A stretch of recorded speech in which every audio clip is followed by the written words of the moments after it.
আসসালামু আলাইকুম। আন্তর্জাতিক সর্বশেষ আপডেট সংবাদে আপনাকে স্বাগতম।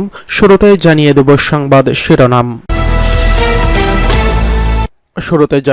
উত্তর কোরিয়া ও রাশিয়ার মধ্যকার সামরিক চুক্তি কার্যকর। এরপরে রয়েছে তৃতীয় বিশ্বযুদ্ধের পারমাণবিক যুগের দ্বারপ্রান্তে রয়েছে বিশ্ব, বলছে ব্রিটিশ অ্যাডমিরাল। জানিয়ে দেব ইমরান খানের বিরুদ্ধে এবার সেনাবাহিনীর উপর সহিংসতা উস্কে দেওয়ার অভিযোগ। সর্বশেষ জানিয়ে দেব গত 24 ঘন্টায় গাজায় 48 ফিলিস্তিনি নিহত। এতক্ষণ শুনছিলেন সংবাদ শিরোনাম, এবারে বিস্তারিত। অবশেষে উত্তর কোরিয়া ও রাশিয়ার মধ্যকার সামরিক চুক্তি কার্যকর। উত্তর কোরিয়া ও রাশিয়ার মধ্যকার ঐতিহাসিক সামরিক চুক্তি দুই দেশের আনুষ্ঠানিক অনুমোদনের ফলে কার্যকর হচ্ছে। উত্তর কোরিয়ার সরকারি বার্তা সংস্থা KCNA-র উদ্ধৃতি দিয়ে বার্তা সংস্থা AFP এই খবর জানিয়েছেন। ঘটনাটা তখন ঘটেছে যখন আমেরিকা ও দক্ষিণ কোরিয়া উত্তর কোরিয়ার বিরুদ্ধে রাশিয়াতে 10,000 সৈন্য পাঠানোর অভিযোগ এনেছে, যেসব সৈন্য ইউক্রেনের বিপক্ষে দাঁড়াবে। গত বুধবার মস্কোতে দুই দেশের সহকারী পররাষ্ট্রমন্ত্রীদের অনুমোদন পেপার বিনিময়ের মাধ্যমে এই চুক্তি কার্যকর করা হয়। গত বছরের জুনে পিয়ংইয়ং এই প্রেসিডেন্ট ভ্লাদিমির পুতিনের সফরকালে কিম এবং পুতিন ও চুক্তিতে স্বাক্ষর করেন। এই চুক্তির মাধ্যমে স্বাক্ষরিত কোনো দেশ যদি অন্য কোনো দেশ দ্বারা আক্রান্ত হয়, তাহলে দেশ দুটি কোনো বিলম্ব না করে পরস্পরকে সামরিক সহায়তা দিতে বাধ্য থাকবে এবং পাশ্চাত্য নিষেধাজ্ঞার বিরুদ্ধে একত্রে বিরুদ্ধাচরণ করবে। এক বহুপাক্ষিক পৃথিবী গড়ার লক্ষ্যে রাশিয়ার পার্লামেন্ট গত মাসে এই চুক্তির পক্ষে সর্বসম্মতভাবে ভোট দেবে। পিয়ংইয়ং এক ডিক্রির মাধ্যমে এই অনুমোদন দিয়েছে। 2022 সালের ফেব্রুয়ারিতে রাশিয়া ইউক্রেনের আক্রমণের পর থেকে উত্তর কোরিয়ার রাশিয়ার সম্পর্কের উন্নতি ঘটে। এদিকে তৃতীয় বিশ্বযুদ্ধের পারমাণবিক যুগের দ্বারপ্রান্তে রয়েছে বিশ্ব, বলছে ব্রিটিশ অ্যাডমিরাল। যুক্তরাজ্যের সশস্ত্র বাহিনীর প্রধান অ্যাডমিরাল টনি রাডাকিন সতর্ক করে বলেছেন, বিশ্ব বর্তমানে তৃতীয় পারমাণবিক যুগের দ্বারপ্রান্তে রয়েছে। রয়্যাল ইউনাইটেড সার্ভিসেস ইনস্টিটিউটে দেওয়া এক বক্তৃতায় রাডাকিন এই সতর্ক বার্তা দিয়েছেন। তার কথায় তার আগের যুগের চেয়েও এখনকার সময় এই যুগ সামগ্রিকভাবে বেশি জটিল। স্নায়ুযুদ্ধের সময়টি ছিল পারমাণবিক যুদ্ধের প্রথম অধ্যায়। দ্বিতীয় যুগে পারমাণবিক অস্ত্রের বিস্তার রোধে আন্তর্জাতিক চেষ্টা চালাচ্ছে। রাডাকিন বলেন, যুক্তরাজ্য ও পশ্চিমা মিত্ররা চীন, রাশিয়া ও ইরান উত্তর কোরিয়ার বেপরোয়া হুমকি পাচ্ছে। পারমাণবিক অস্ত্রের হুমকি এবং মহড়া এখন আরও বেশি বেড়ে গেছে। রাশিয়ার কাছ থেকে কৌশলগত পারমাণবিক অস্ত্র ব্যবহার, বড় ধরনের পারমাণবিক অস্ত্র মহড়া চালানো এবং ন্যাটো দেশগুলোর বিরুদ্ধে হামলার হুমকি দিয়ে আসছে। তিনি আরও বলেছেন, চীনের পারমাণবিক অস্ত্র উন্নয়ন যুক্তরাষ্ট্রের জন্য চ্যালেঞ্জ তৈরি করেছে। উত্তর কোরিয়ার ব্যালিস্টিক ক্ষেপণাস্ত্র উন্নয়ন কর্মসূচি এবং খেয়ালি আচরণ কেবল আঞ্চলিক নয়, বিশ্বের জন্য হুমকি হয়ে দাঁড়িয়েছে। আন্তর্জাতিক আণবিক শক্তি সংস্থার সঙ্গে সহযোগিতা না করে ইরানের পারমাণবিক অস্ত্র উন্নয়ন উদ্বেগের বিষয় হয়ে দাঁড়িয়েছে। এত সব হুমকির মধ্যে এই বছর ইউক্রেন যুদ্ধের লড়াইয়ে রাশিয়ার উত্তর কোরিয়া সেনা মোতায়েন এবং ইরানের সরবরাহ করা ড্রোন দিয়ে মস্কোর হামলা চালানোর সবচেয়ে অপ্রত্যাশিত ঘটনা ছিল বলে মন্তব্য করেছেন রাডাকিন। তবে এরপরও রাশিয়ার সরাসরি পারমাণবিক অস্ত্র হামলা চালানো বা ন্যাটো দেশগুলোকে আক্রমণ করার সম্ভাবনা অনেক কম বলে বিশ্বাস করেন রাডাকিন। তিনি বলেন, রাশিয়া জানে এমন হামলার পরিণতি দুর্বার হবে। সেই হামলায় পাল্টা জবাব প্রচলিত এবং পারমাণবিক যেই অস্ত্র দিয়েই হোক না কেন।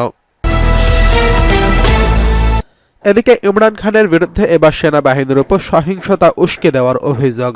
পাকিস্তানে একটি সন্ত্রাস বিরোধী আদালত বৃহস্পতিবার কারাবন্দী সাবেক প্রধানমন্ত্রী ইমরান খান ও তার কয়েকজন ঘনিষ্ঠ সহযোগীর বিরুদ্ধে 2023 সালে সরবরাহ সরকার বিরোধী বিক্ষোভের সময় সামরিক স্থাপনায় হামলা চালানোর জন্য সমর্থকদের উস্কে দিয়েছেন বলে অভিযোগ গঠন করা হয়েছে।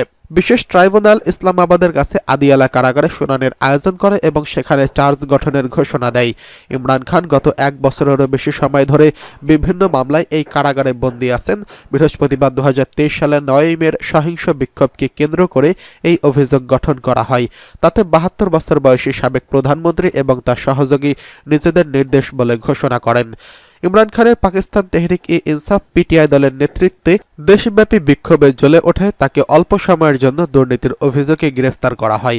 দাঙ্গা পুলিশের সঙ্গে সংঘর্ষে অন্তত 10 জন বিক্ষোভকারী নিহত হয়েছেন। কর্তৃপক্ষ পিটিআই সমর্থকদের বিরুদ্ধে রাওয়ালপিন্ডিতে সামরিক দফতর সহ গুরুত্বপূর্ণ রাষ্ট্রীয় ভবন এবং সামরিক স্থাপনা ভাঙচুর করার অভিযোগ তোলে। স্থানীয় গণমাধ্যম জানিয়েছে, সরকারি কৌঁসুলি বৃহস্পতিবার আদালতকে জানায় যেই সহিংস বিক্ষোভের মাধ্যমে সরকারের উপর চাপ সৃষ্টি সন্ত্রাসের ক্যাটাগরিতে পড়ে এবং সামরিক দফতরে হামলা সেনাবাহিনীকে বিদ্রোহ করতে উস্কানি দেওয়ার লক্ষ্যে করা হয়েছিল। ইমরান খান ও তার দল সব সময় অভিযোগ করেছে যে রাষ্ট্রীয় গোয়েন্দা সংস্থার গুপ্তচররা বিক্ষোভকারীদের সঙ্গে মিশে সেনা স্থাপনার উপর 9 মের সহিংসতায় মদদ দিয়েছে।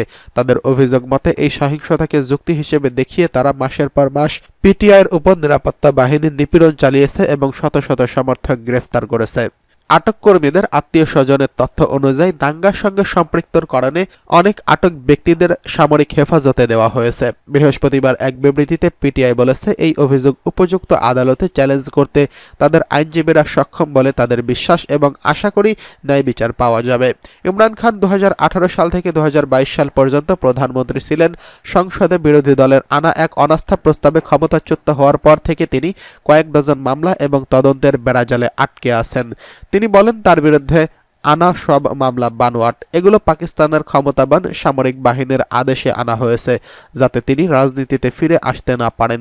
সরকার তার এই অভিযোগ অস্বীকার করেছেন। এই সাবেক ক্রিকেট তারকাকে 2023 সালের আগস্ট মাসে দুর্নীতির মামলায় দোষী সাব্যস্ত করে এবং গ্রেফতার করা হয়। ইমরান খান এই মামলাকে রাজনৈতিক উদ্দেশ্য প্রণোদিত বলে অভিহিত করেছেন। পরে 2024 সালের ফেব্রুয়ারি মাসে নির্বাচনের আগে ইমরান খান আরও বলেন, কয়েকটি মামলায় দোষী সাব্যস্ত এবং একাধিক কারাদণ্ডে দণ্ডিত হয়েছেন। আপিল আদালত সকল রায় এবং সাজা প্রমাণের অভাব এবং মামলায় স্বচ্ছতার অভাবে বাতিল ও স্থগিত করেছে, কিন্তু যখনই কোনো আদালত জামিনে তার মুক্তির আদেশ দেয়, কর্তৃপক্ষ প্রতিবারই নতুন করে অভিযোগ গঠন করে এবং তার কারামুক্তি আটকে দিয়েছে। এদিকে 24 ঘন্টায় গাজায় আরও 48 ফিলিস্তিনি নিহত। গাজায় অব্যাহতভাবে হামলা চালিয়ে আসছে ইসরায়েল। দেশটির এই হামলায় উপত্যকায় আরও 48 ফিলিস্তিনি নিহত হয়েছেন। আল জাজিরার এক প্রতিবেদনে এই তথ্য জানানো হয়েছে। গাজার স্বাস্থ্য মন্ত্রণালয় জানিয়েছে, গত 24 ঘন্টায় উপত্যকায় 48 জন নিহত হয়েছেন। এ সময় ইসরায়েলি হামলায় আহত হয়েছে আরও 401 জন।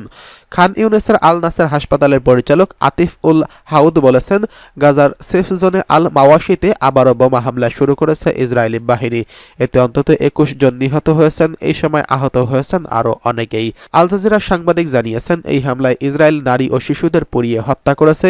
প্রতিবেদনে বলা হয়েছে, ইসরায়েলি হামলায় গাজায় অন্তত 44,580 জন নিহত হয়েছেন। এই সময় আহত হয়েছেন আরও অন্তত 1,05,739 জন। অন্যদিকে ফিলিস্তিনের স্বাধীনতাকামীদের সংগঠন হামাসের হামলায় ইসরায়েলে 1,139 জন নিহত হয়েছেন। উল্লেখ্য, ফিলিস্তিনের অবরুদ্ধ গাজায় 1 বছরেরও বেশি সময় ধরে হামলা চালিয়ে আসছে ইসরায়েল। দেশটি অব্যাহত এই হামলায় সৃষ্ট ধ্বংসস্তূপ পরিষ্কার করতে অন্তত 15 বছর সময় লাগবে। এজন্য প্রতিদিন 100টি লরি ব্যবহার করতে হবে। জাতিসংঘের হিসাব মতে গাজার ভবন ধসে প্রায় এ পর্যন্ত 42 মিলিয়ন টনেরও বেশি ধ্বংসস্তূপে জমা হয়েছে। এই ধ্বংসস্তূপগুলো যদি একসঙ্গে এক জায়গায় রাখা হয় তাহলে তা মিশরের 11টি গ্রেট পিরামিডের সমান হবে। ইউএন এনভায়রনমেন্ট প্রোগ্রামের হিসাব অনুসারে গাজায় 1,37,297টি ভবন ক্ষতিগ্রস্ত হয়েছে, যা অঞ্চলটির মোট ভবনের অর্ধেকেরও বেশি। ক্ষতিগ্রস্ত ভবনের মধ্যে 1/4 পুরোপুরি বিধ্বস্ত হয়ে গেছে। এছাড়া 1/10 মারাত্মকভাবে ক্ষতিগ্রস্ত হয়েছে। এর 1/3 বেশ খানিকটা ক্ষতিগ্রস্ত হয়েছে এবং এসব ভবনের ধ্বংসস্তূপ সরিয়ে ফেলার জন্য 250 থেকে 500 হেক্টর জমির প্রয়োজন পড়বে। গাজাভিত্তিক জাতিসংঘের একজন কর্মকর্তা গার্ডিয়ানকে বলেছেন, অবকাঠামোর যে পরিমাণ ক্ষতি করা হয়েছে তা পাগলামির পর্যায়ে পড়ে। দক্ষিণ গাজার খান ইউনিসে একটি ভবনও নেই যেখানে ইসরায়েল হামলা চালায়নি। তিনি আরও বলেছেন, প্রকৃত অর্থেই এই অঞ্চলের ভৌগোলিক চিত্র পরিবর্তিত হয়ে গেছে।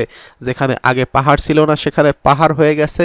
2000 পাউন্ডের বোমা আক্ষরিক অর্থেই এই অঞ্চলের মানচিত্র বদলে দিয়েছে।